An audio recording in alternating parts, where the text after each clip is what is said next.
tonight's conversation on www.ojaivalleynews.com. And it's right on the homepage. You do not need to be a subscriber. You absolutely cannot not find the link. It is right there. So if you get tired of standing, or yeah. Okay. Oh yeah, you might want to turn off your phones. I don't know where a camera is or if we're on though. That's the thing. We're on? Do you see us on? Are you looking? Oh, you're looking somewhere else. You're not online? First, I just want to know if we're, I don't know where the camera is, so. This is from the meeting I was We're recording, okay. 5 hours in this. Where's the camera? I was hoping you were. I need to know what's shining on me. I have a master's in acting, and I really need to know where the camera is. Okay. Yeah. Can you see? Okay. Okay. Let's officially start. Welcome to the first Ojai Valley Watershed water litigation meeting, the first of probably several. I wanted to welcome all of the named cross-defendants, the riparian landowners, the overlying landowners, the row cross-defendants, and all interested parties. If you read, did some of you, some of us learned a lot of terms in this last 2 weeks. You probably knew what all those meant. Everyone who got this knows those terms because those are all in here. And we're all included in that if we live in the valley. So how many people read this document? Like, great, a lot. And how many, if you haven't read it, you could, get to the juicy part. Really starts on page 66, in my opinion. But so I would, the city of Ventura and on their website, they say that most of the 10,500 people who got this document, that it doesn't concern them. And when the person, when the party that is suing you says that, you should probably really make sure to read it. That's where I would start. Tonight, let's see, also how many people have contacted any of their representatives like Julia Brownlee, Monique Limon, Hannah-Beth Jackson, Steve Bennett, Casitas Municipal Water District, or Ojai City Council? Who's contacted any of those? Okay, well, okay, great. Well, great. Well, there's a lot more that we can all do. Monique Limon's, Assembly Member Monique Limon's office has heard our people's calls, so the few that called many times. That's good. And the representative Michelle is here. Where are you? Oh, she's back there. Okay, so hunt her down afterward too if you have any more words to say. No, so it's nice to hear when people are listening, and these are. Mayor Matt Levere and the rest of the City Council of Ventura really, really need to hear your words. And if you have friends that live in Ventura, their City Council members are suing us. So if they could apply some pressure on their City Council people, that might be a good idea as well. So I'm not a lawyer, and I'm gonna let, and the people speaking, our panelists tonight, do not necessarily represent the views of the Ojai Valley News. I have no idea what they're going to say. So it's like a free country thing going on here. So it's good. I thank you all for supporting the Ojai Valley News. 129 years. I encourage your subscription. We do not make a profit from producing the newspaper, but we are alive and well. For a small newspaper, that is special. So please do subscribe, and please, I encourage you to fly our flags of pride, our logo here, car or whatever. We have some stickers free outside, out back. We also have a free weekly newsletter. If you're not getting it, you can put your email address out there. I put it on the table. So let me introduce who we've got here today. We'll have another meeting. We're aiming at February 5th for a second meeting because that is after the meeting that the Ventura lawyers are having. The Ventura lawyer and their Walnut Creek, Porsche driving friends will be here. Best and Krieger, that's what they're called, and they will be holding 3 meetings, which we should go to. This meeting is going to be a good jumping off point so that we know more about the questions to ask and also to organize and get some ideas where we're going to go or how this might work, because this might be the beginning of 10 years, so it could be a while, but let's see if we can get something rolling good at the beginning here. Would help. So first off, we have Vicki Peters. Oh wait, sorry, no, not Vicki Peters. Sorry, Richard Hages is first, and he's got 40 years of experience in the Ventura Water and Wastewater Resource Management. He's Assistant General Manager of Casitas, General Manager of Camarosa Water District in Camarillo, Chair of the Callegas Creek Watershed Plan Steering Committee, and current Chair of the Ojai Basin Groundwater Management Agency. Next, we have Vicki Peters. She's an environmental planner at the California River Watershed Council, who developed the Ventura Water Management Plan. She's an environmental planner and geographic information science analyst with David Magny Environmental Consulting. Visit venturawatershed.org for more info on that. Jeff Palmer is next. He's the general manager of our Ojai Valley Sanitary District. He is a registered civil engineer and has worked in Ventura County for over 30 years in a variety of public and private positions. He has built hundreds of projects in Ventura, Santa Barbara, Los Angeles County, including many water, sewer, roadway, and bridge projects. Ryan Blatz. He is a local attorney. He's our Ojai City Council member and Mayor Pro Tem, president of Ojai Flow. He successfully defended the lawsuit brought against Ojai by Golden State Water. He is currently representing many of the defendants in this case. Jeff Lobel is an attorney. Jeff is here? Yes. Jeff is an attorney and a longtime Ojai resident. His education includes a law degree and a doctorate in bioethics, and he practices law in Ojai. Andrea Neal has a PhD in molecular genetics and a BS in agriculture. Her career includes over 15 years of experience in the management of large-scale international projects, environmental campaigns, scientific research, and business. Dr. Neal is the founder and CEO of Bring Back the Blue and Blue Ocean Sciences, LLC, a board member of the Chief Scientific Officer of Primary Water Resources. So this is our panel. I'm going to the way we're going to do this is we're going to, each of them will give a little talk about how they see the situation, just a frame, place to start from their viewpoint. And then after that, we're going to take questions. So the questions, I'm going to have Marianne Ratcliffe is our news editor, and she's going to be collecting your questions. If you have any, please get them to her. She's going to sort through them. You can, raise your hand. Maybe we can have someone help collect them.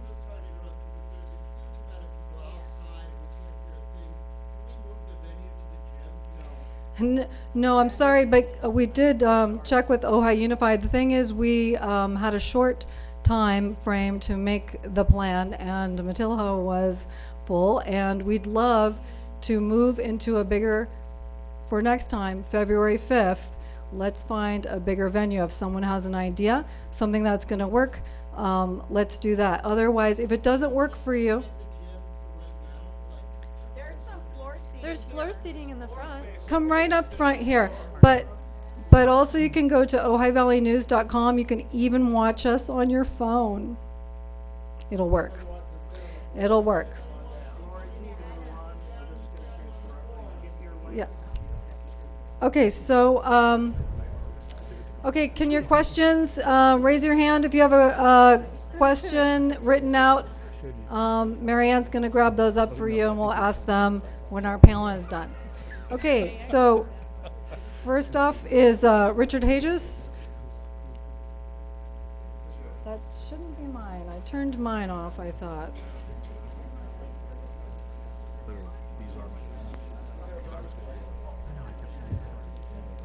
It's up. Yay. You know, like, I have a question. So, Yeah, I did. Yes? you know, R&W retail. The camera's up there. We know where the camera is. Okay, Richard Hages, go ahead, please. Could you start us off? All right, first of all, I'd like to let you know that Ryan isn't the only member of Ojai Flow. I was on Ojai Flow as well. So if you don't like what I'm going to say, at least you can remember that I did that. Anyway, what I'm going to try to do is give you an overview of why this happened. And I think that's important for you to understand.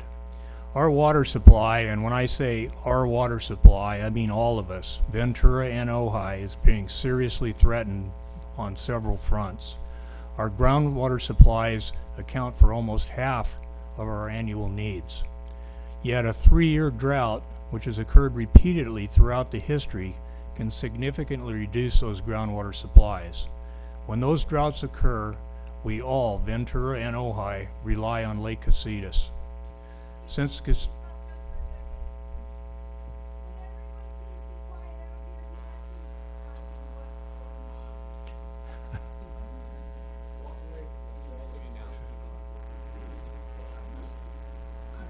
I don't know how many more there are.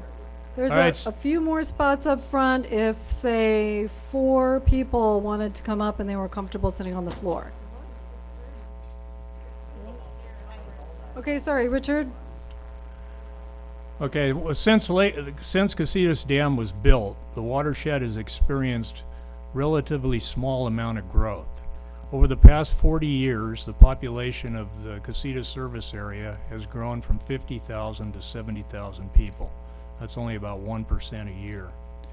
Irrigated agricultural acreage has grown as well, primarily on the hillsides, significant amount on Highway 150 going towards Carpinteria, and most recently the Taylor Ranch west of Ventura.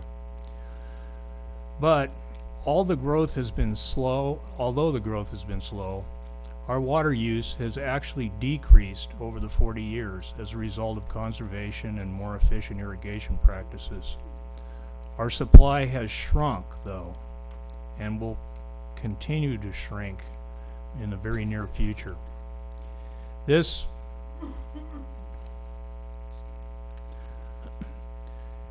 Casitas has seen a reduction in the amount of water they can divert from the Ventura River in order to support steelhead.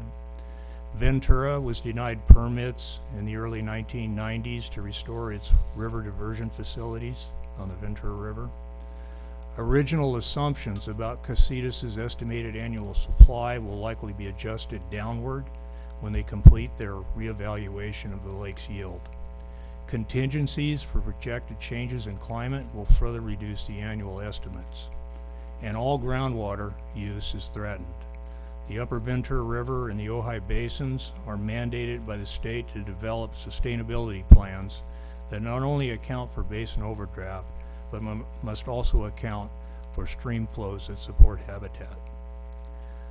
Today, the only tools we have to deal with these reductions are being stretched to their limits. Our reserve storage in Lake Casitas, designed much like a savings account to help us get through drought periods, is at historical lows. We are surviving the current droughts with water conservation that has resulted in reductions in use of between 30 and 50% over the past 3 years. Reductions by everyone. Residents, agriculture, and the city of Ventura, who has reduced their use of Lake Casitas water by almost 50%.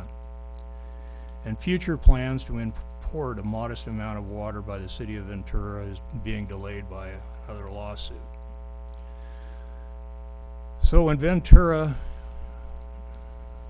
make sure I got the right place here.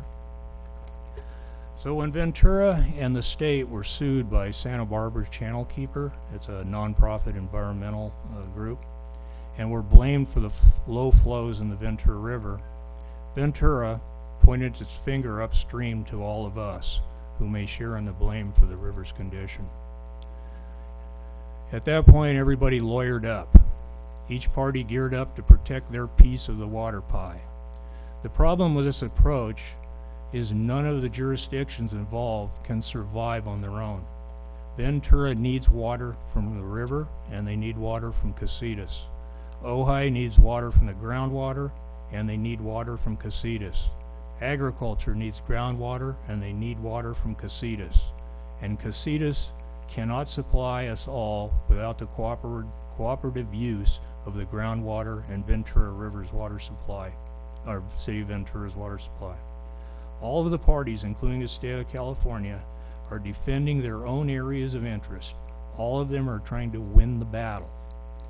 Reality is, if one party loses, we all lose. So, why did all of us get this notice? Why have we all been pulled into this fight? Well, there's a new state law that requires this formal, complicated notice of legal action be sent to everyone on the watershed. But I believe there's some good news in all of this. The good news is the notices have been made or make us all aware of something that is happening behind closed doors. Something very serious is happening. The other good news is that for the first time, there are hints and whispers that all of the main players responsible for our water supply are going to be in the same room trying to work out solutions without their attorneys. They are gradually realizing if they don't work together, there can be no winners, only losers if this fight continues.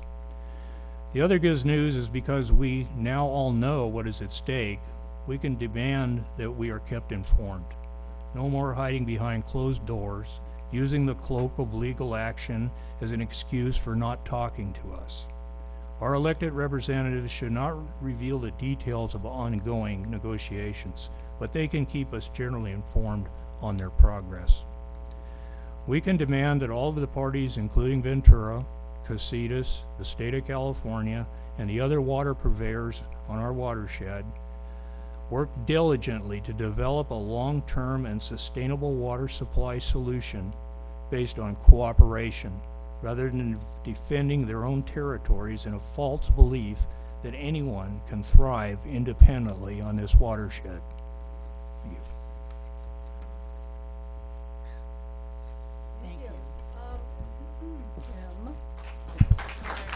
you. Hi, next is Vicki Peters. Thank you for inviting me to speak. I'm actually not an expert as far as water law or, well, I know something about data visualization, and that's partially why Bob invited me and Laura. I've created quite a few maps regarding land use, and specifically focused on agricultural land use for a project that I've been working on. Agriculture uses about 45% of the water in the Ventura River watershed, according to the crop landscape that I was able to obtain from the Ventura County Ag Commissioner. And the estimated water demand is based on average acre feet of water required per year by specific types of crops. So I've made some maps that are displayed up here.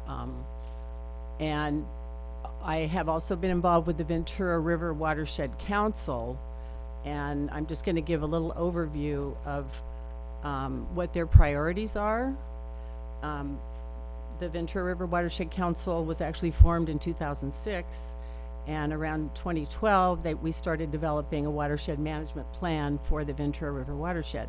And it's about 1,000-page document, so it's rather daunting, but there are executive summaries. And if you go to the Ventura River Watershed Council website, you can tune in to the context and the perspective as far as what's informing a lot of the land use management decisions.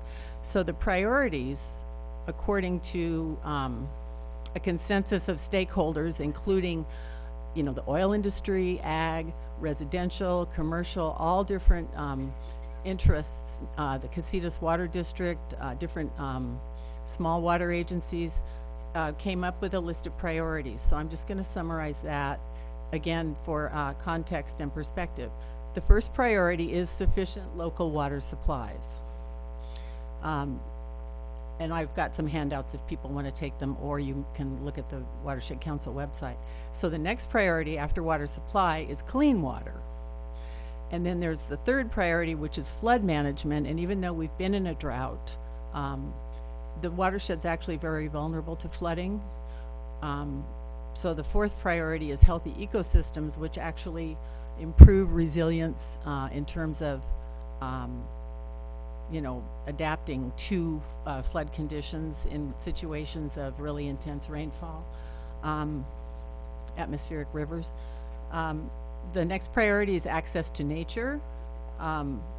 Then the next one is responsible land and resource management. Then you're getting into zoning and land use policy.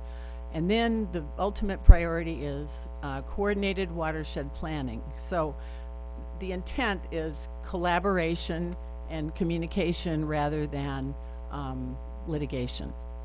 So Thank you.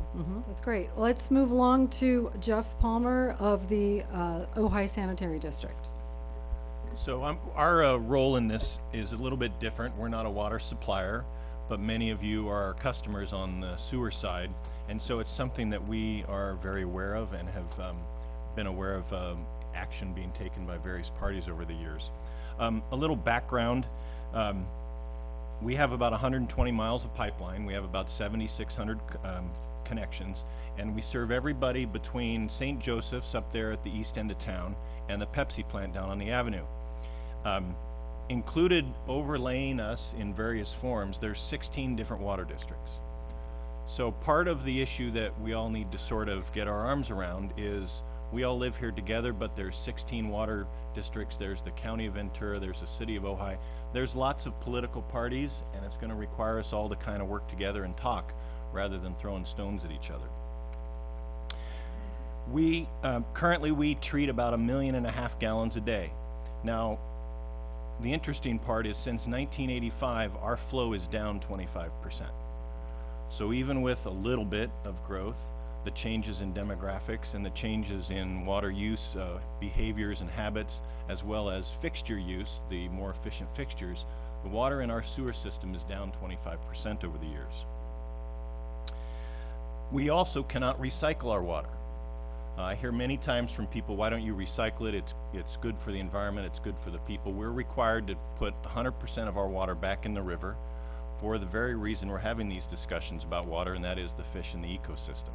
So we all know as engineers and scientists how to recycle water, but we're not allowed to at this point. Recycling's been studied many times. Many of you were probably here for the Fairmont golf course discussions.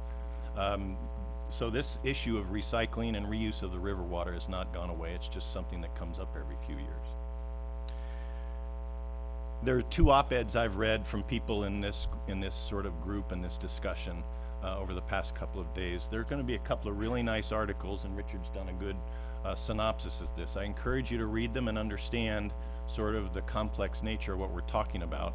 I'll let the lawyers talk about the law stuff, and I'll stick to the engineering. A couple more things I think are important.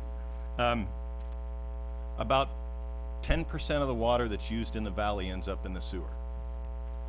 So that means that 90% of the water we collectively use for all the neat uses, from agriculture to golf courses to whatever else we use, 90% of it's used outside the house. Only 10% ends up in the sewer. So if everybody cut their use by 10% in the house, that really only saves 1% of the use in the overall watershed. So we can talk about recycling all we want, but until we're kind of willing to talk about the 90% too, there's something that we can't be able to quite address yet. The other issue that comes up, and it's part of the reason that the channel keepers have filed their suit. In summertime, below the treatment plant, between the treatment plant and the beach, the OVSD sewer water put back in the river sometimes is the majority of the water in the river. In August of last year, we were 60% of the water in the river, and a couple of years prior in the drought, we were almost 75% of the water. So during summer droughts, there is very little water in the river for the fish.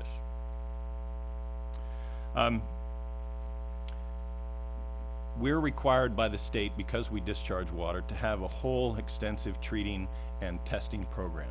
So there are pictures of the river, there's tests about how much water's in the river, what's actually in the water. There's an exhaustive amount of data that can be used to kind of get together and figure out what to do best. You know, Richard talks about everybody cooperating. There's plenty of data to figure out what to do. We just all got to get together and do it.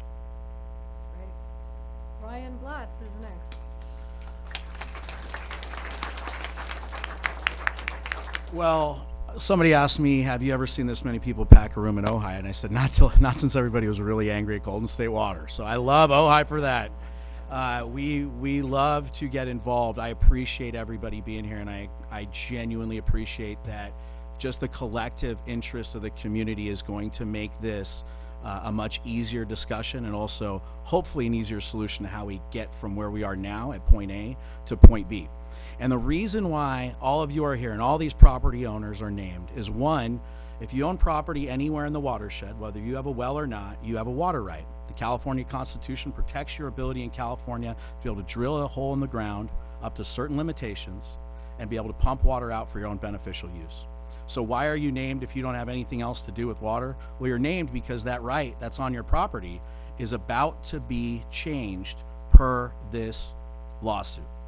And how that's going to be impacted may or may not have enough of an impact on you, whether you need to be involved, whether you need to file an answer, whether all these things that I'm sure a lot of you are wondering the answer to. You're probably not going to get a clear-cut legal answer out of that tonight, because none of us up here are in a position to give you legal advice, and it's not that simple. But the reason why everybody's water right is at issue is not what I would call a water grab out of Ventura or a declaration of war from Ventura. It's because we all sit in a responsible position to handle our ecosystem of this watershed, and it has a serious problem. The fish, various different species at different reaches of this watershed, are under a serious threatening condition that has been determined that we have to do something about it. Now that, unfortunately, lays on the responsibility of everyone in the watershed, and not just one small part of it or one region, but it as a whole. And in order for anyone to come up with a solution, whether that's through a settlement in this case or through some other form of an adjudication, that's going to take account for the fish situation and for the ecological situation in our watershed, you have to be noticed because your rights may be at issue. That doesn't mean you necessarily have to do anything, but it does mean that your property lies in an area where we are all responsible for this problem. And knowing Ohioans as well as I do, we don't take it lightly that there is a problem in the environment in our backyard. We have to take that seriously. But we should take it seriously to the extent that the burden of this problem should be borne by the residents in the Ojai Valley, who have been very responsible with their water usage in the past, who have been active in reducing their water usage, and have been mitigating their own environments to help the overall environment for multiple decades. Some of the other parties in this that are not from the Ojai Valley have not been as responsible for their water usage, and they should bear a greater burden of whatever the solution to this particular problem ensues. Now, well, thank you. But what we are ultimately here to talk about and help you understand, and I've been working on this case for about a year and a half, and in fact there's other attorneys in this room who are working on the case who are here watching what we're doing tonight as well, and a lot of interested people who I've talked about this a number of times. We are trying to move this case in a direction that hopefully doesn't end in what I call a pure adjudication, where everybody marches down to the courthouse and gets their couple of days to prove what their water usage is, and then they get a ticket at the end of the day that says you're allowed to take this much water. Well, unless conditions change, then it's this much water. Well, if it's then it's this. That is an adjudication. That takes decades. That is usually bad for everybody. And I want to make this clear. In my opinion, a pure adjudication is equivalent to an all-out war, and in an all-out war, everybody loses. So until we have gone through all of the possible options, and it is a last resort, we should not be thinking about this as a war with Ventura, but rather a really horrible job by Ventura and its city council and Matt Levere and everybody else involved in the worst public relations rollout of a lawsuit that anybody's ever seen in the history of mankind.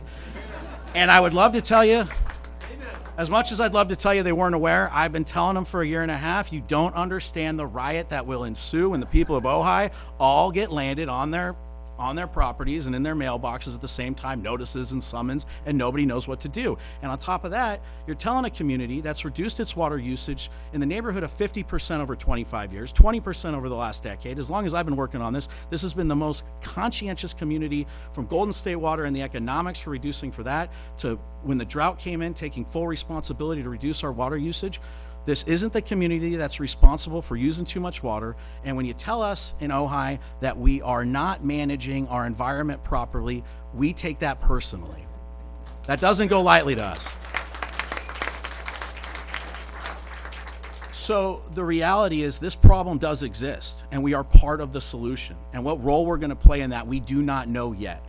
But the idea that we are going to somehow fight off this idea that it's not happening or somehow defend it in its totality is not realistic, in my opinion. The realistic option is we need to hunker down, work together, and create the framework of an agreement through this case that will result in a watershed-wide management plan that bears the burden on the appropriate parties, as I discussed before, but also make sure that our environment's taken care of in the future for water usage for humans, for animals, and for the rest of the ecology in the Ventura River watershed.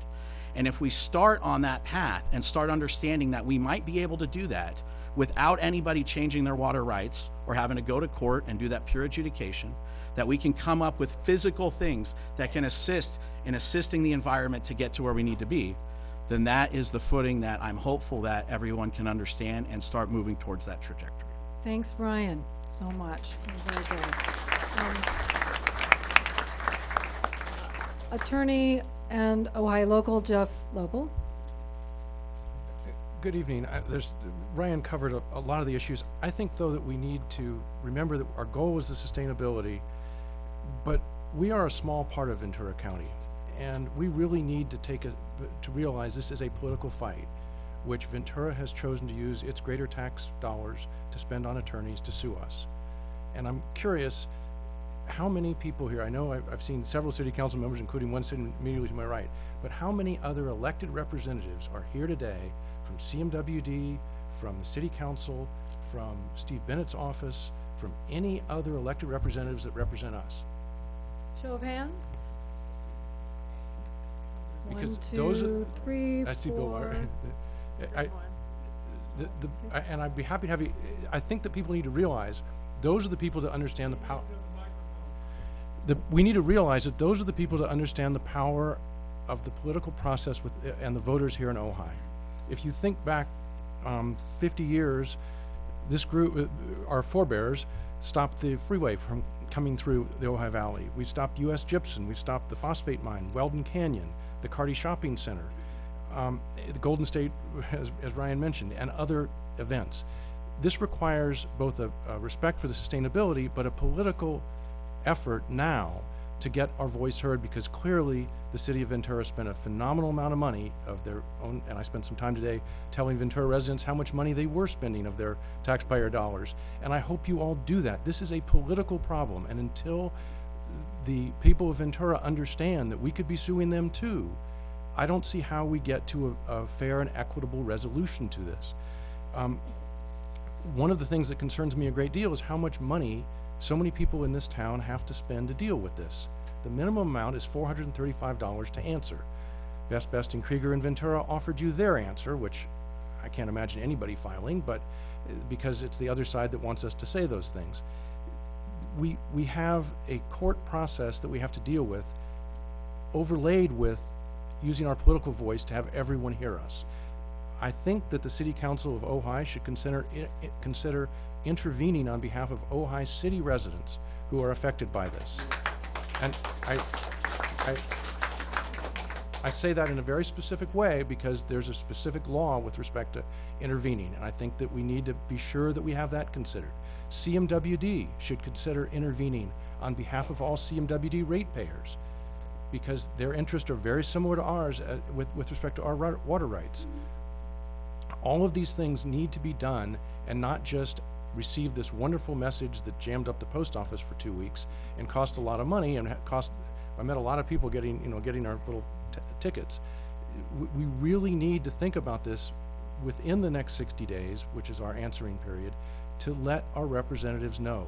Certainly, there's the supervisorial race that's going on. Everyone should realize that our vote has to be used effectively, and our voices have to be used to make people understand that they just can't come here and do this and expect us all to roll over, because that typically isn't the way that Ojai has resolved things in the past. And maybe the guy running for supervisor from the city of Ventura may find that out. But it's kind of harsh to sue us and then ask for our vote. That seems a little bit overbearing. So I don't want to go on too long, but we really need to think about how we get to the an equal voice at the table, as Ryan and Richard and everyone have talked about. And right now we are with less than 60 days to answer, and we have to deal with the facts. And I would hope that both the city and the CMWD would deal with it, possibly the county of Ventura intervene, but we want to shift as much of the legal fees to these other entities as we possibly can and work jointly so that we don't all have to deal with this individually. So I'll. Very good. Thank you. Next is Dr. Andrea Neal. Hi. So the first thing I want you to do is look around.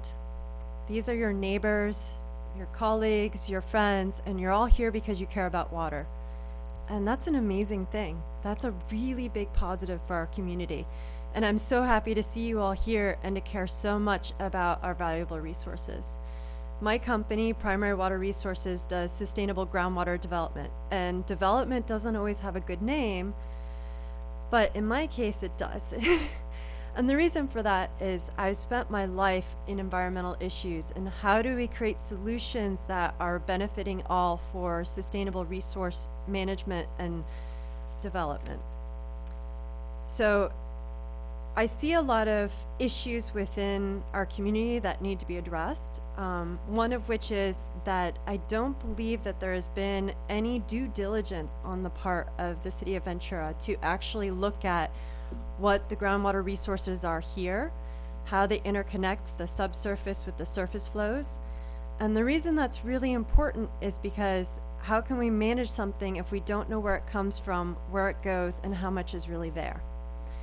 There has been very little to no work done in real-time detection systems of our subsurface environment.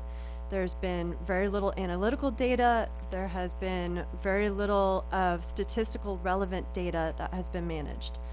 But the good thing about that is we have an opportunity to change that. We have an opportunity to put in monitoring wells and to look at our subsurface environment, look at how much water is really flowing, and develop true sustainable management plans. And one of the benefits of this being a long, drawn-out marathon is we have time to put those things into place and to say, hey, look at us. We're really good at this. We know how to manage our water. Why didn't you do this? So there are a lot of things that we're going to have to look at as our climate changes. And one is groundwater management, one is surface flow management. The other is that as our climate changes, we also have a change in what's happening with the density of our flora and fauna. And so we don't know what those changes are going to mean to ecological management, but there needs to be a growth and a change in the field as fast as we're seeing changes in those environments. Really what I see here is some misnomers in how we use language. Language is really important. We hear the word basin, and I hear misinformation like it's something that it's a bathtub, you can't put too many straws in it. Well, look at our surface flows. Is that how water flows now? It's not how water used to flow 10,000 years ago. So why would it be contained in an underground lake somewhere that we're putting straws into? It just doesn't even make sense. So when we think about our subsurface environment, we should think about things like it used to be rivers that flowed here, and we have sediment that water flows through in a very specific way. And what's really great about that is it gives us keys on how do we manage that resource sustainably, where should we extract from it. And there's people that we can lean on to who've been doing this, not just for our community, but for whole countries. So Groundswell Technologies, which is a company out of Santa Barbara, does subsurface monitoring in real time and develops management tools to tell us where water is at what time of year in like 30-second bits. So tools are out there, resources are out there. Our community is full of experts. We need to get together and work on this marathon to complete the picture. Great, thank you. I think Dr. Neal is saying it's complicated, so it's not a one easy thing to grasp. So I'm going to get to some questions from the people, and I'm just going to roll them through, and then why don't any of you who'd like to answer, and somebody has to raise their hand or I will call and choose just someone at random to answer the questions. So please be kind and answer those. Okay, first question. Yes, ma'am.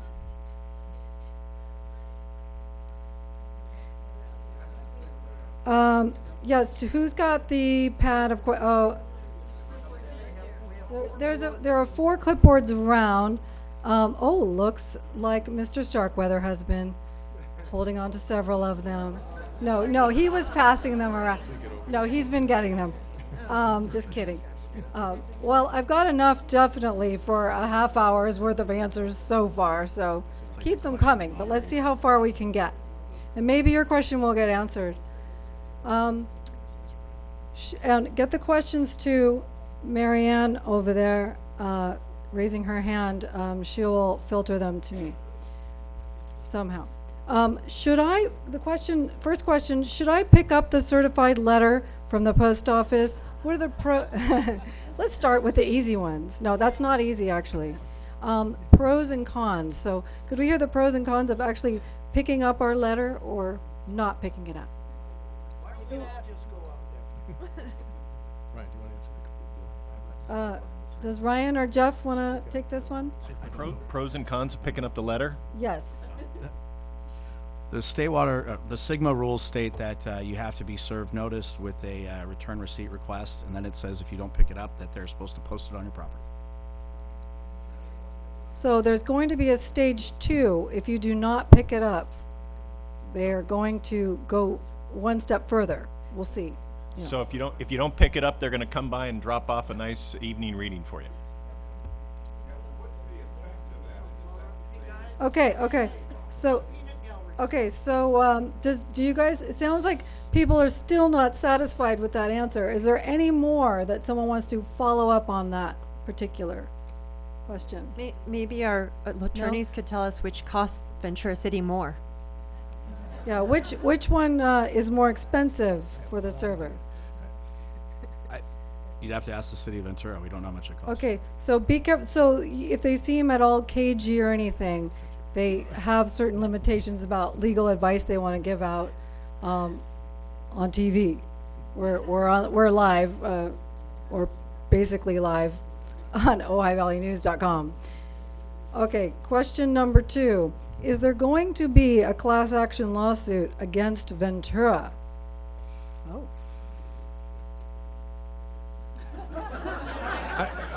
I'll go first. I have no idea, but I don't really think that the issue of a class action lawsuit is you're already in a lawsuit. What do you need another one for? You are defendants, most of us are defendants or named, and this is a process that's already been set up. Trying to certify a class seems like an extraordinary effort to go to when you already have a case before the court. Ryan, you said something to me before about the concept of being a class, that you'd already looked into that. Let me explain that a little bit. When Golden State Water sued to invalidate the election for Measure V, I, along with some other colleagues, we certified a class of all defendants who were the ratepayers in that case for some very specific reasons. So I just want you to know it is possible. I've done it. I think I'm the only attorney who's probably done it in Ventura County ever. It's very, very uncommon. But I've broached this topic with the attorneys with Ventura, and I've looked into myself, and I don't believe at this point it would be the most efficient way for us to go about this particular litigation, because partly Water rights are very individual. If you notice, you each individually received something at your property. It wasn't collective. It's not that the city of Ojai was served. They were, but only because they own property inside of the watershed. So it's hard to, potentially, it may not be as useful to certify a class where everybody's individualized water rights are very individual to them. Now, that being said, it's something that's still on the table, and if we come to a situation where that is the best strategy to move forward, then just know we're looking into it. We have the blueprint to do it, and if it is a better way, then we'll execute it. Okay, Yeah, great. I think it's important too to note, Casitas Municipal Water District is a party to this lawsuit already, so they're in the room. Miners Oaks County Water District is a party, and Ventura River County Water District are parties to this, so it isn't just Ventura versus all of us. Right, right. Well, Casitas is part of all of us, is the Yeah. way I understand. Yeah. Number 3, will this affect the value of my home since a lawsuit is filed? What would prevent them from filing this? Liz Pendants? Yes. Yes. Well, he can read over here. Yes. Did you write the question? I speak Latin in my free time. Sorry. I think if that's Latin, by the way. This lawsuit will not result in Liz Pendants against your property. It's an in rem jurisdiction case versus in personam jurisdiction case, which is fancy words for it's against the property. If you sell your house, it will attach to the property for the new owner. And if you believe that is a material issue on your property, which I would recommend probably is, then it is worthy of disclosure. If you sell your property, and it's up to the new owners whether or not they believe that changes your property value. So it is worthy of disclosure. That sounds like an important note. Could you Number simplify 4. that a little bit? What? No. Okay. It's as simple as I So can the pretty much answer say. is yes. Happened to us, theoretically, are we gonna be without water? Okay, no, that's not going to be.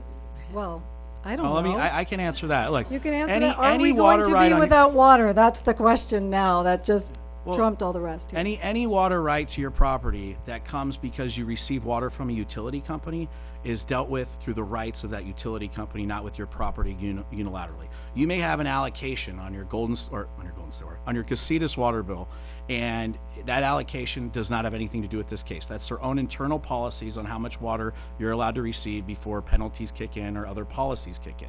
The amount of water that Casitas can use is their own water right that they're defending through this case in a whole, without your personal involvement as a Casitas customer.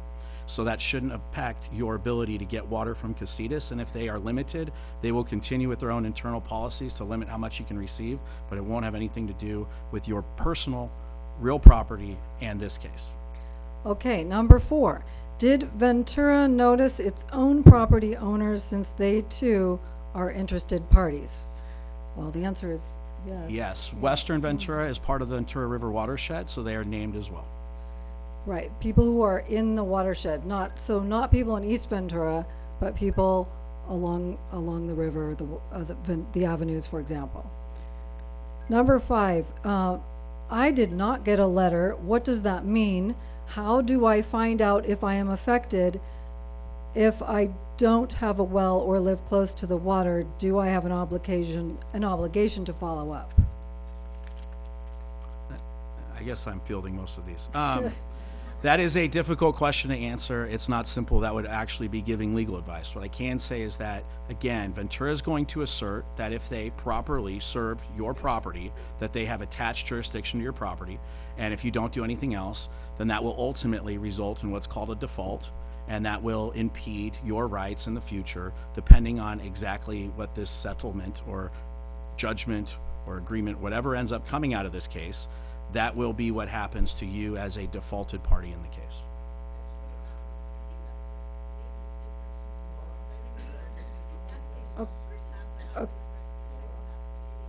Okay,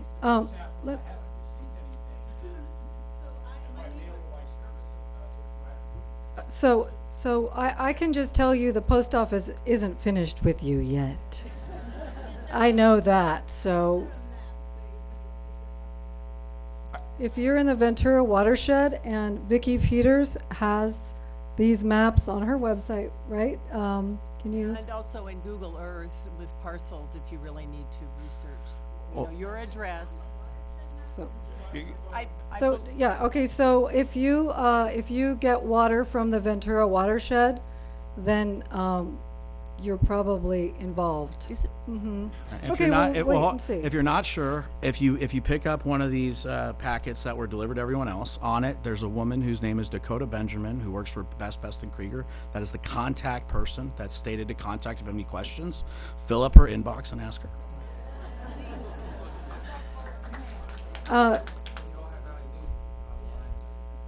Right, we will keep providing you with these, I will bring it up right now.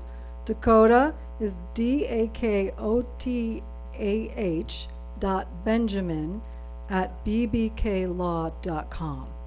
So that's how to reach them for your comments and questions. Okay, number 6.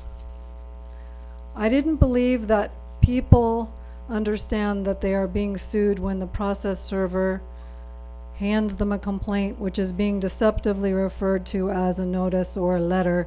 What are the consequences of default? I think he just discussed that. It is a notice, that is what it says on it.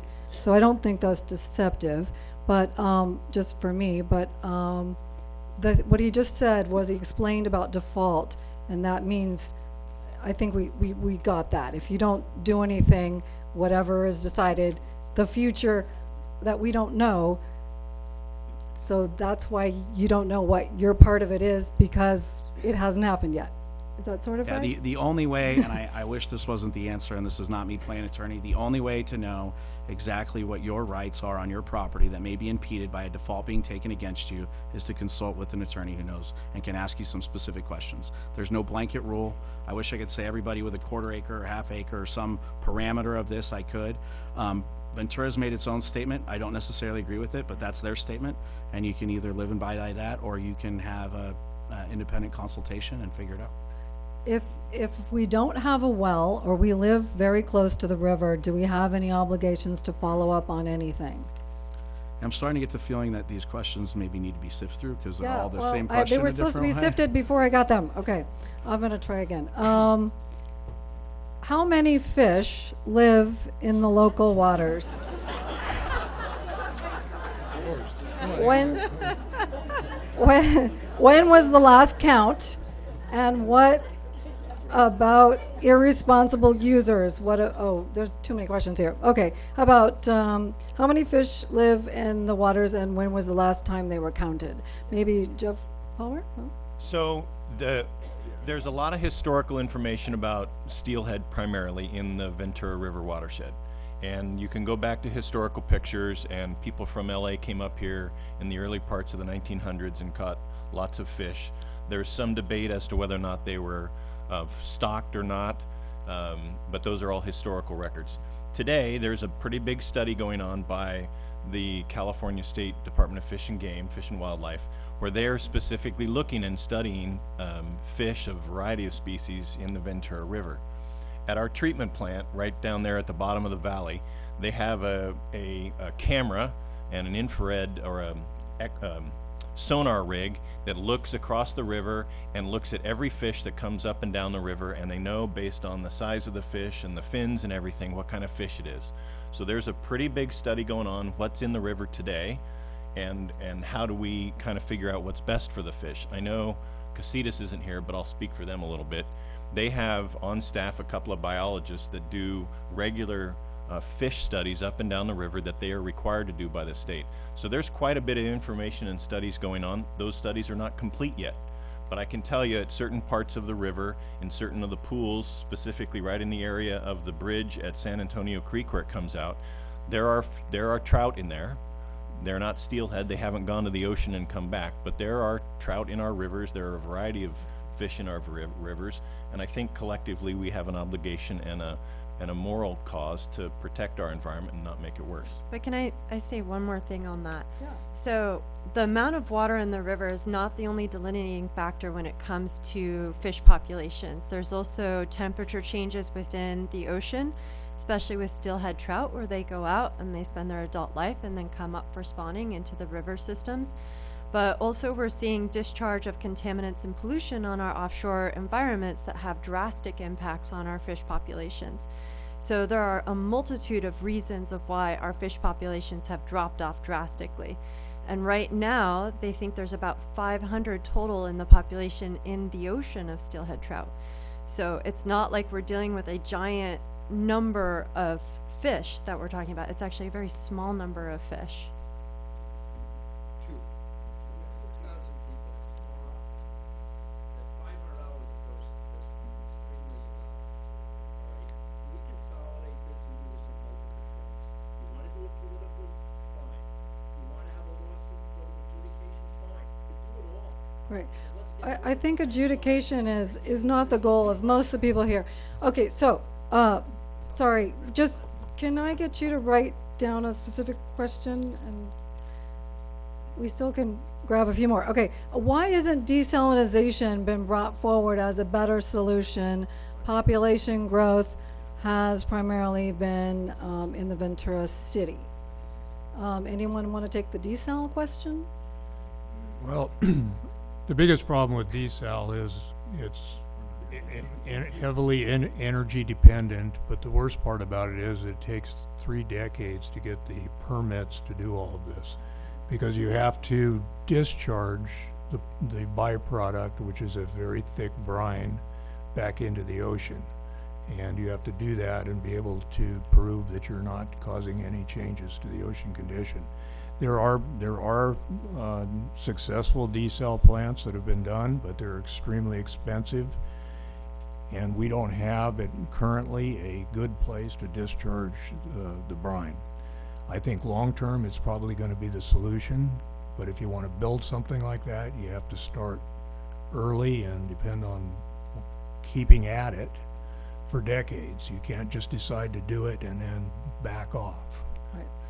Okay, there are a couple on this topic of Ventura building. One says, why is Ventura still building homes, apartments, when we have such water issues? Another says, if Ventura City has a short supply of water, why are they building so many hundreds of apartments, which will increase the demand?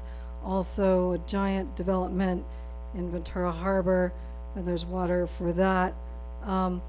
Some of these questions, I hope that you will be prepared with questions on January 30th when the Ventura lawyers are here to talk to us and field your questions. We really need to have these types of questions for those who can answer them. Laura? Does anyone want to try that one? Laura, I think though that the lawyers couldn't care less when they come up here. They're here doing whatever it is that they're doing. The political issue is the same. It's if you go to the City Council of Ventura, who gets more tax dollars for those developments and then comes and tries to deal with the water in the river. This is the problem of multiple jurisdictions, and the City Council here in Ojai can't deal with that.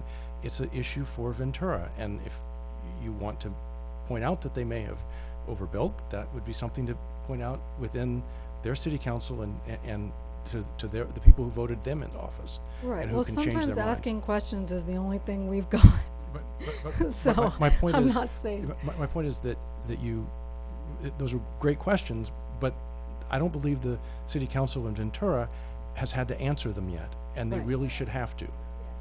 Right. So As keep part bringing of them, this those process, questions to well, them. Laura, let me say this real quick if I can. As part of this process, it's important for everyone who's in the Ojai Valley who's taken water usage responsibly to make sure their neighbors in Ventura know that they're not the only ones, that we're not the only ones who have to take it responsibly, and they do as well.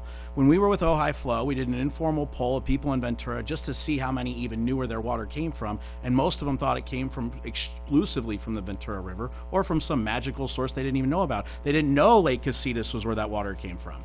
And it is been very frustrating for a number of years working on water to get Ventura residents to understand that. So as part of this, it's important that the average Ventura resident understand that they are as responsible for their water usage that we feel. People in Ojai, you know, former Golden State customers use 2/3 of their water from underground and 1/3 roughly from the lake, and they think we all appreciate the lake more than any Ventura residents, and Ventura uses a significant more than that, and they do not take it as seriously. So yes, as part of this, and whatever a solution may be out of this, it should appropriate those responsibilities to the right people. Okay, here's some more. Would would someone explain Ventura's Pueblo right and how it could affect the Ojai residents' water rights? I love that one. And I want to hear about the missions and Mexico and all that. Well, as my law professor in law school said, Pueblo rights exist, but if somebody can show me a picture of how many buckets of water they actually used and whenever, then that will establish their water right. It's in the hierarchy of water rights in California, Pueblo rights stem from the missions. They stem all the way back that you couldn't develop and keep the missions from having water, essentially. After that, I can't tell you how it's all going to interact with this.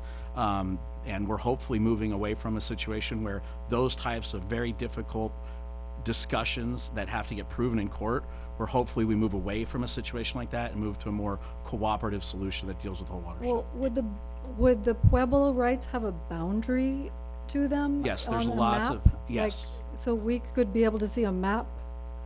Because I'm very curious about Hypothetically, if this. Ventura wanted to provide a map of where they wanted to say those rights were existing at some point, they hypothetically could. But the water rights themselves are frankly, it's just not a key component to the discussion of everything that's going on. One of the things to remember about water rights is water rights are not the same as how many gallons of water you can use. There are many cases in water law and water all over the United States where the amount of rights, if you add up the rights of everybody's person and you compare that to the amount of water that actually exists, there's a great disparity. We hear all the times about water rights on the Colorado River, and the states all add up their rights, and it's way more water than is available. It's like having 100 gallons worth of water rights, but there's only 50 gallons worth of water available. That's the reason we all have to work together on this. No matter what the water rights are, there's a limit to how many gallons of water actually fall from the sky and get used. Okay, we got a couple more. This is good. It is understood that we have received a legal notice because we are property owners with some kind of water right. Could someone address the expanse of, the expense maybe? Expanse, both are good, of what this could mean if Ventura wins, quote, wins, in regard to surface water and rain and water catchment? There's no way to answer that question. There just isn't. There's no win That's how or good loss. it is. There's just no way to answer it. It's a really good one. Yeah, if it goes to a full-blown adjudication, everybody would have an allocated specific water right if it goes that way. And who wins and loses in that? I'd say everybody loses. Okay, here's another one about adjudication. Los Angeles has an adjudicated basin. Why shouldn't the Ventura River watershed be an adjudicated basin? It allows each user to use the amount they're allotted or allocated, or less from others than others. That's someone's opinion. This basin, if it's necessary, that's what ends up happening. If it's not necessary, you hope that's not what happens. I'm not aware of any geographical area that wished an adjudication upon its citizens of a multi-decade, extremely expensive battle where neighbor versus neighbor has to decide and prove exactly how much water they use and what it's for, and all these different rights, whether they're underground pumping rights, whether they're riparian rights, whether they're Pueblo rights, where all this has to get dealt with. So my personal opinion is that if we can come to a solution that works, that avoids that, then we're better off than a solution that includes it being an adjudicated basin. I represent 3 properties in the Ojai watershed. Do I need to respond with 435 for each property? Again, these are kind of redundant. If each individual property is named, I don't know whether you need to respond or not without consulting with you, but each individual property is an individual right, and that's why you were served 3 different times. Is the California Water Board involved? Do they have usage to report for our area? Well, that's a good one. Yes, and they are involved. They are a party to this case. They've been named. The State Water Resource Control Board is a named party in this case, and they have lots of data. 60 days is a tight time frame. Is there any talk of extending the answer deadline? Is there any way to get that done? I don't think there's been an official request. Technically, the case has stayed right now, even though there's all these services going on, and whether or not that's an individual issue with the individual properties, because it's not the same. Not everybody's running on the same 60-day notice. But as an individual, you have a right to request from the other side an extension if you wish. So it sounds like any of us could request an extension. Yeah, it's up to, that's not, can't say they Or were a going fee to offer waiver. it, but I would, if you want an extension, I would contact the Ventura attorney. And can people request a fee waiver? How does that go? Yeah, believe me, I tried. I worked so hard on this. You have no idea. I knew this was coming. I kept calling it Judgment Day in these meetings we had. I said, come on, Judge, there's got to be something you can do. The reason why it's written in the packet that it's $435 to answer it is I tried everything I could. Other attorneys tried what they could. The judge took it all the way up to the state level, and his answer was, other than the normal fee waiver that exists that's based on your current income, there is no other exception if you file an answer to paying the $435 in this case. That's what we've been instructed, and if there's anything outside of that, I would love it. There's a certified class that would change that potentially, but as far as what's written on the front, other than normal fee waiver applications, there's no special treatment for this particular case. One thing I'd like to add, What are we supposed to do that have been served? I mean, what, 10,600 people hiring a lawyer to go to court? Yeah, yeah. let me tell you what I'm going to do. I've been in the water business for well over 40 years. I've drilled wells. I've dealt with allocations of groundwater and nasty water rights fights. I live in the city of Ojai. I'm proper. I have a residential lot. I don't have a well. I don't have any dreams of spending tens or hundreds of thousands of dollars on drilling one, hoping that I hit water. I'm not going to do anything. That's just me. I'm not a lawyer. I don't have malpractice insurance, so I'm not giving you legal advice. I'm just telling you, for somebody that has a lot of experience in this, I'm not worried about it. I'm not going to do anything With your summons. with my summons. I'm not. Or your notice. You're not My doing anything notice, with your my notice, but notice. you are doing something. No, I mean, I am not going to act on the notice. I'm not going to pay the fee. I'm not going to join in any legal fight. I have people who we've elected to represent us, and I expect them to make this work. If this goes to adjudication,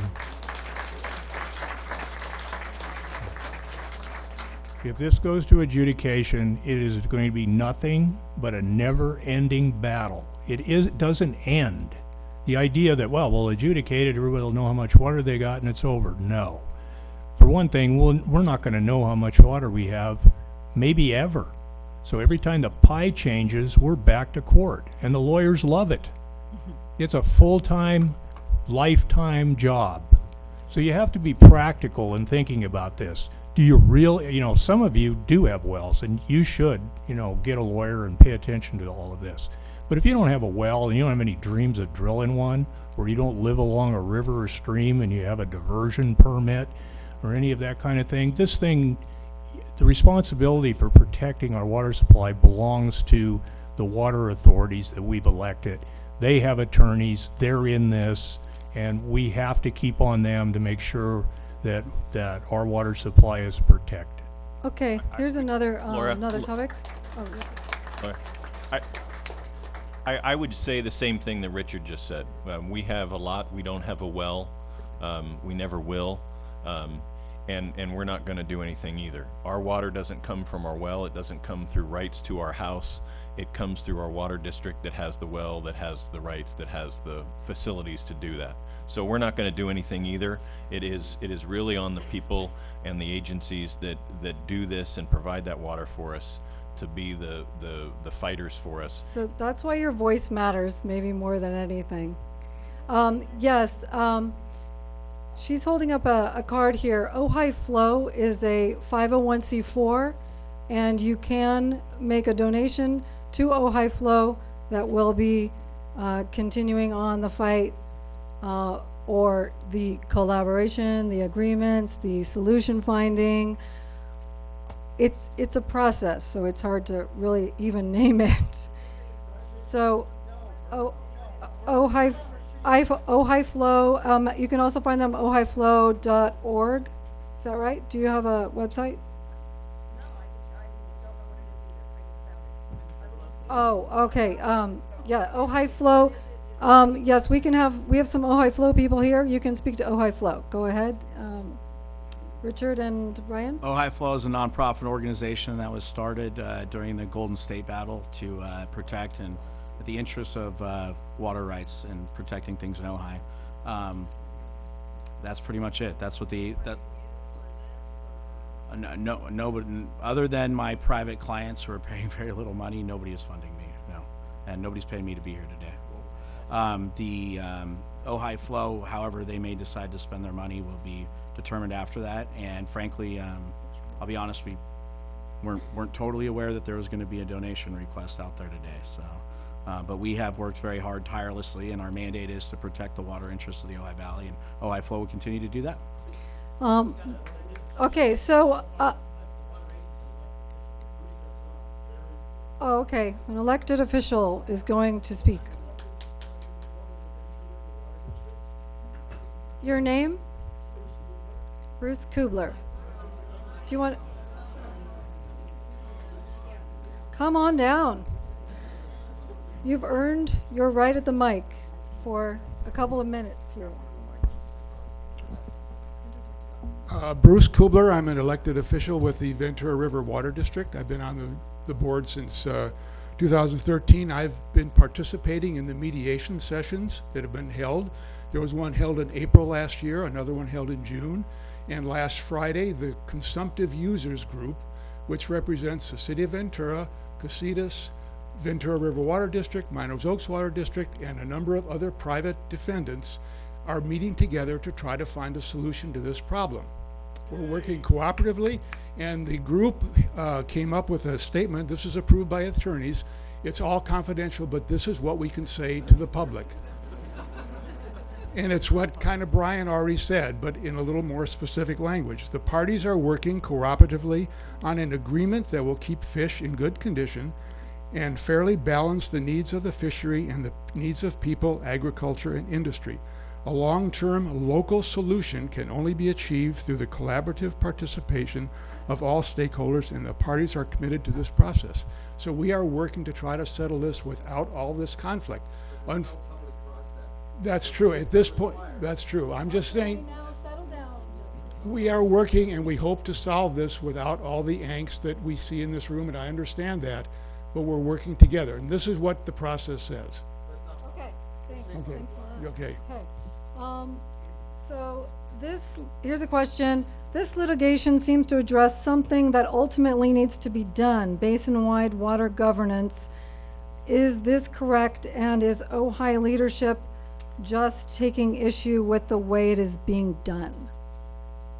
The answer is yes. I mean, and what we just heard is exactly that. There is already a number of, you don't usually have a legal case where all the angry people show up halfway in and don't really know what's going on, and that's what has happened here without much public relations effort from Ventura to help clarify it. And part of what is being worked on is a solution that could help everyone work together to create a watershed management plan that is similar to the basin plans that have to be made under the signal rules, but covers the entire watershed. And that expands our uses into things like grant money and the potential that's out there. There's currently grant money. There's some people who are working here who've worked their tails off procuring some of that grant money. Those amounts of those grants that can be utilized for flow and for the watershed are things that we want to incorporate in this too. This is not going to just be a settlement because of this case. That will have to be one integral part, if we can get there, to also the groundwater management agencies, and then all of those compositely, including grants, interested parties, all of them together will compositely create what otherwise wasn't done, which is this question asking, a watershed-wide management plan that everybody can be on board with, that is appropriate, and will take care of these various needs as we move forward. It is going to hurt a lot getting from here to there, but ultimately it is the responsibility of our watershed to do this, and I don't like doing this with a gun to our head from Ventura either. I think it's bad business, but if we take that aside and we realize where we are and where we want to get to, yes, very much this is going to end in something that is a powerful and important tool for the sustainability of our watershed altogether. Okay, Could I just add? oh, yeah. Because of your comment, the sustainability plans by the groundwater basins do have a public process, and those are still moving forward. I'm hopeful that what comes out of this settlement is a resolution of the stream flow issue, not trying to resolve all of the groundwater issues and all of the other issues on the watershed, but to allow that part to proceed under the state's plan, to do it publicly and have as much public input into as we can. If this settlement agreement winds up with a better defined amount of water that is required in the streams, it'll help us do those plans. So, I'm watching the time. That's correct. Okay. so I have one. Yeah, what I'd like to do is let everybody just do one little closing something here, and then please, someone just asked also one last Laura, real question. quick, I want to address this because Okay. because of this the opaqueness of what's going on right now is understood, and please appreciate that when you have a whole bunch of parties and different agencies and different attorneys involved, there's always going to be some opaqueness because that's required to protect the confidentiality so people can make difficult agreements. That's not by choice, that's by necessity. However, every person who has been noticed, if there is a default taken and a judgment against your property, that those parties receive what's called a notice of entry of judgment and will have an opportunity to potentially object at that time. So no matter what happens, this won't get done completely opaque.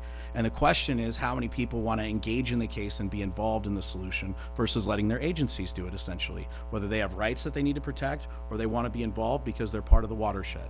But ultimately, everybody will know what's getting signed off on, if it's getting signed off on at all, before it happens. Someone asked also why, they said, whose responsibility is it to keep us informed on this? The Ojai Valley News is your local community newspaper, but we take on that responsibility. But we have that newspaper because of this valley and because of the people in it. That is why we have a newspaper. So please, we'll keep working with you. I wanted to let everybody sum up. I'm sorry, we're not doing questions. Yeah. Okay. Well, it's not, if you feel like it's an emergency, you should contact an attorney. Definitely. Yeah. Right. So maybe you can grab him on the way out and you'll get his card.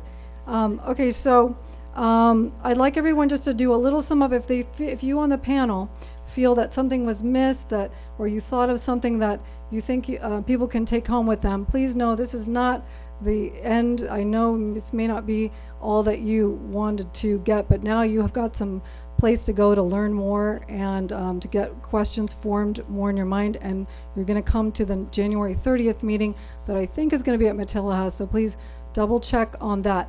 But let's hear from our panel, just one little wrap up, and if anyone has something they'd like to say. Can we start with Richard? Well, I am very optimistic that this is going to work out. We don't need another couple of hundred lawyers to do that for us. I think the responsible agencies are beginning to realize they're going to have to sit down and solve this. The real issue before them isn't the adjudication of the entire watershed. The real issue is how we all work together and share in the burden of maintaining our streams and rivers. And if they can come up with a solution to that and settle on a cooperative agreement, then we can move on with the remainder of the problem in dealing with building sustainable groundwater plans and looking for additional resources if we need them. So I'd encourage you not to get too hysterical about this. For the average person, it really isn't that major an issue. Like I said, if you have a well or you divert water, then you should be involved in this. I don't think even those people will get to the point where they're going to have to take any legal action, because I'm very optimistic this is going to be settled. Next on the panel, anybody, or did you want to say something, Vicki?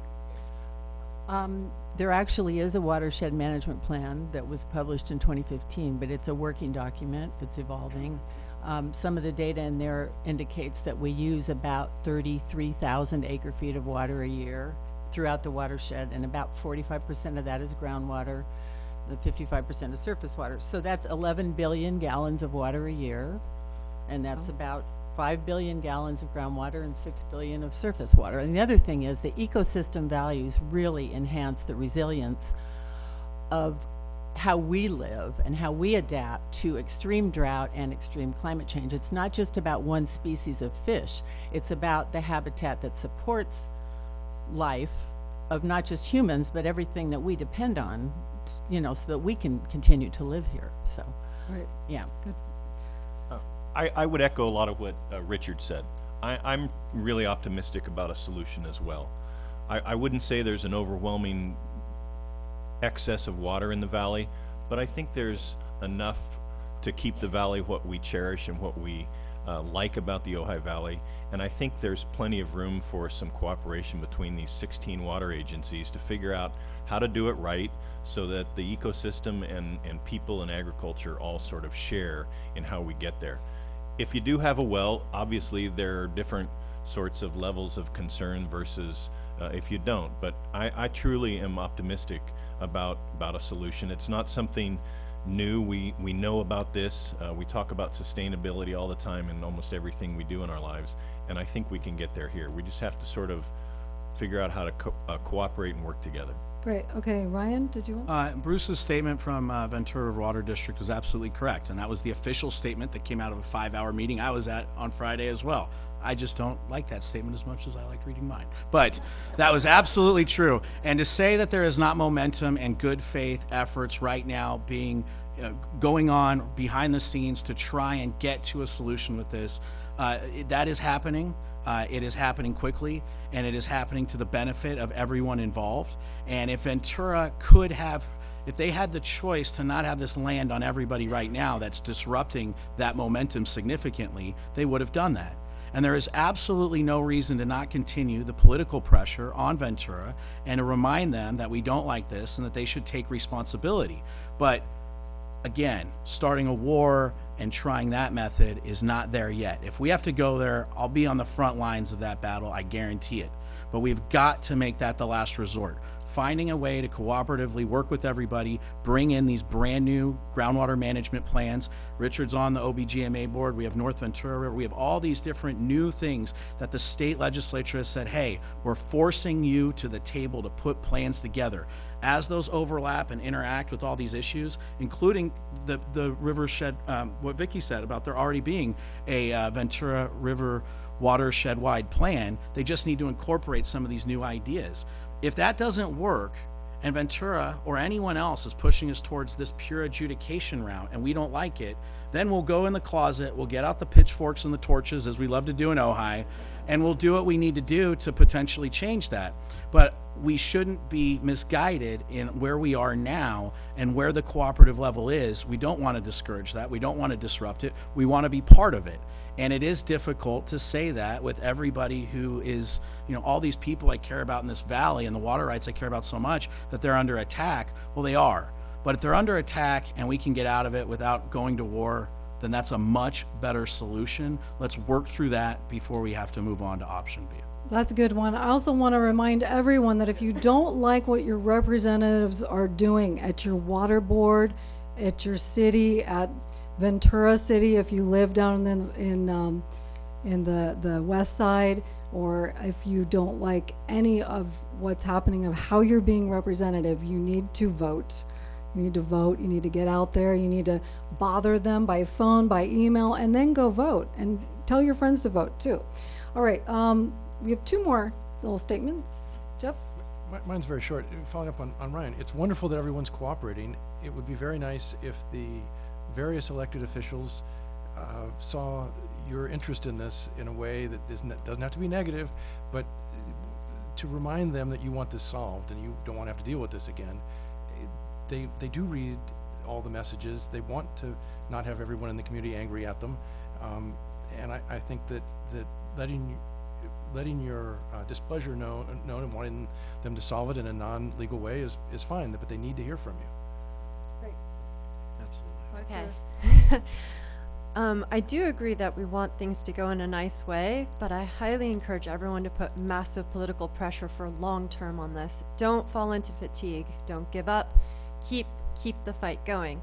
And I also think that there's a burden of proof that needs to be put on the city of Ventura that has not been thought about. One of which is they need to show us the impacts on the fish and the ecology. They need to show us the subsurface and surface connectivity and where it's happening. That means more studies have to be done. Why was the lawsuit so encompassing? Like, why was Upper Ojai involved in this at all? It's not relatively connected at all. So I don't even understand why that was part of the lawsuit. Burden of proof of Pueblo rights, impacts of them not keeping up with the underground dam and its impacts on Foster Park, and why is their water table level so high? There's a burden of proof that has to happen and hasn't been addressed. So keep on the political pressure, keep up the good fight, and I'm with Ryan. If they don't fall, I'm coming out with my pitchfork. So. Very good. Okay, next meeting is January 30th. That's the one with Ventura lawyers to ask those questions. And then February 5th. Thanks so much for coming. I'm not sure. I'm not sure where. Stay tuned to Ojai Valley News.